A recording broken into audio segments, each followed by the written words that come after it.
Break के बाद एक बार फिर से आप सभी का बहुत बहुत स्वागत है। लोकसभा चुनाव को लेकर भारतीय जनता पार्टी का संगठन युद्ध स्तर पर काम कर रहा है। हाल ही में पार्टी का SC/ST सम्मेलन भी प्रस्तावित है, जिसको लेकर भी तैयारियां जोरों शोरों पर चल रही है। इसी को लेकर हमारे संवाददाता रोहित विक्रम सिंह ने बीजेपी के प्रदेश महामंत्री राजेंद्र सिंह से खास बातचीत की। भारतीय जनता पार्टी के वरिष्ठ नेता और प्रदेश महामंत्री राजेंद्र सिंह बिष्ट जी इस समय हमारे साथ HNN न्यूज़ पर मौजूद हैं। बिष्ट जी से हम जानने का प्रयास करेंगे क्योंकि संगठन का पूरा बागडोर आप देख रहे हैं। ST/ST सम्मेलन होने वाले हैं। बिष्ट जी, क्या कुछ तैयारियां हैं क्योंकि काफ़ी महत्वपूर्ण है ये सम्मेलन बीजेपी के लिए? जी, बहुत लंबे समय से हम लोग इसकी तैयारी कर रहे थे।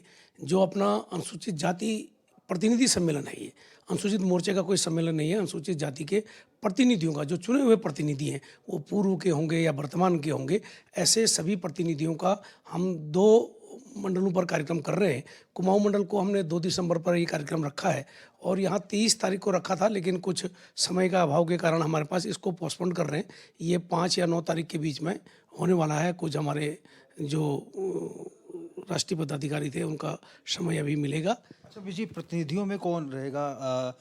ग्राम प्रधान, क्षेत्र पंचायत सदस्य, विधायक, ऐसे लोगों को शामिल करना है? जी हाँ, ग्राम प्रधान जितने चुने हुए प्रतिनिधि हैं, चाहे वो ग्राम प्रधान हों, क्षेत्र पंचायत सदस्य हों, जिला पंचायत के सदस्य हों, जिला पंचायत के अध्यक्ष हों, मेयर हों, पूर्व विधायक हों, वर्तमान विधायक हों, किसी भी प्रकार का जो चुने हुए प्रतिनिधि हैं हमारे, उन सबको हम इसमें आमंत्रित कर रहे हैं।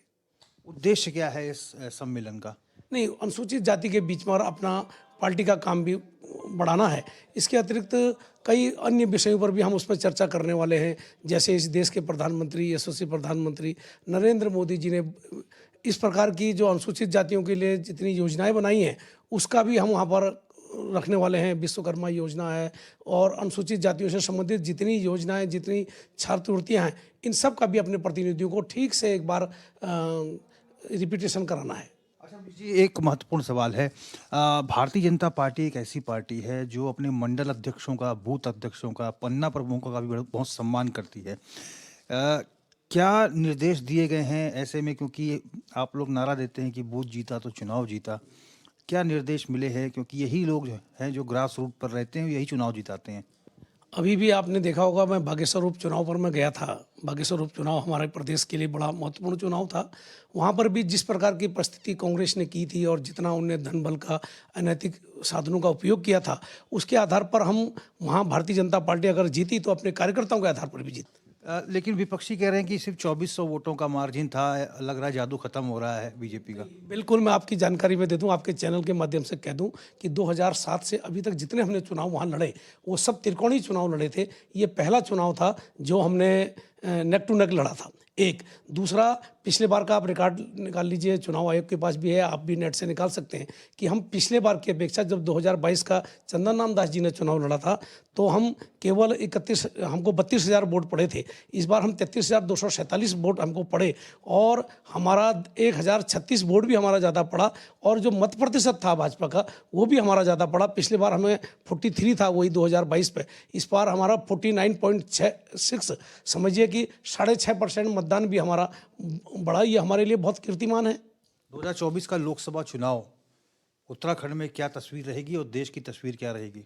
उत्तराखंड की मैं आपके चैनल के माध्यम से कह सकता हूं कि हम 5 की 5 सीटें जीतेंगे और जिस प्रकार का हमारा होमवर्क चल रहा है, जितनी हमारी पार्टी मेहनत कर रही है और हमारे कार्यकर्ताओं के बल पर हम ये सब चुनाव जीतते हैं। अंतिम प्रश्न बिष्ट जी, भारतीय जनता पार्टी की परिकल्पना रही राम मंदिर को लेकर और ये अथक प्रयासों से भव्य राम मंदिर बनकर तैयार हो जाएगा जनवरी में और 22 जनवरी को रामलला विराजमान हो जाएंगे। एक भव्य हुजूम जो है भक्तों का उमड़ेगा। उत्तराखंड में क्या कुछ तैयारियां रहेंगी? सुना है मंदिरों का रंग रोगन कराया जाएगा। भारतीय जनता पार्टी की प्रदेश सरकार यहाँ पर क्या करने वाली है? देखिए, राम मंदिर के मामले में मैं बहुत ही जो शुभ समाचार है वो ये है कि इस देश के यशस्वी प्रधानमंत्री नरेंद्र मोदी जी ने जब सत्ता संभाली थी तो उन्होंने 5 अगस्त 2020 का वो ऐतिहासिक दिन है। वैसे तो 5 अगस्त 2019 का भी दिन बहुत महत्वपूर्ण है, लेकिन 5 अगस्त 2020 का वो दिन, जो ऐतिहासिक दिन, जो हमारे लिए यादगार दिन था, उन्होंने उसका शिलान्यास किया राम मंदिर का। इसके लिए हमारी पीढ़ियों ने 500 वर्षों तक संघर्ष किया और रामलला भी 500 वर्षों तक टेंट में रहे। और वो ऐतिहासिक दिन, वो ऐसा सुनहरा पल हमारे बीच में आने वाला है कि 22 जनवरी को भव्य राम मंदिर का उद्घाटन प्रधानमंत्री जी और हमारे साधु संत करने वाले हैं। ये हम सब के लिए सौभाग्य का विषय है और विशेषकर पूरे देश के लिए ये बहुत सौभाग्य का विषय है। सभी, मैं ये नहीं कहता हूँ कि भारतीय जनता पार्टी ही इसके लिए तैयारी कर रही है, पूरा देश इसके लिए उत्साहित है और भारतीय जनता पार्टी की नैतिक जिम्मेदारी है कि हम लोग भी इस पर पूरा अपना फोकस करे हुए हैं। इस क्षण को के गवाह हम सब लोग बनने वाले हैं। जो इस पीढ़ी के लोग हैं वो भी इस क्षण के गवाह बनने वाले हैं। राम मंदिर का भव्य शुभारंभ होने वाला है, इसलिए मैं समझता हूँ कि ये देशवासियों के लिए बहुत गौरव का दिन है, इतिहास का दिन है। धन्यवाद बिष्ट जी। ठीक है, धन्यवाद। हमने बात की भारतीय जनता पार्टी के प्रदेश महामंत्री राजेंद्र सिंह बिष्ट जी से।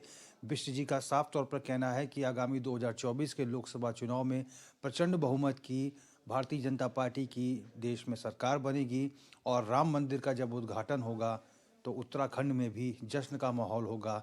देश के साथ साथ उत्तराखंड में भी जश्न मनाया जाएगा और 1000 बड़े मंदिरों का रंग रोगन कराया जाएगा और आरती की लाइव टेलीकास्ट दिखाई जाएगी। HNN 24x7 के लिए अपने कैमरा पर्सन प्रभात के साथ मैं रोहित विक्रम सिंह, देहरादून।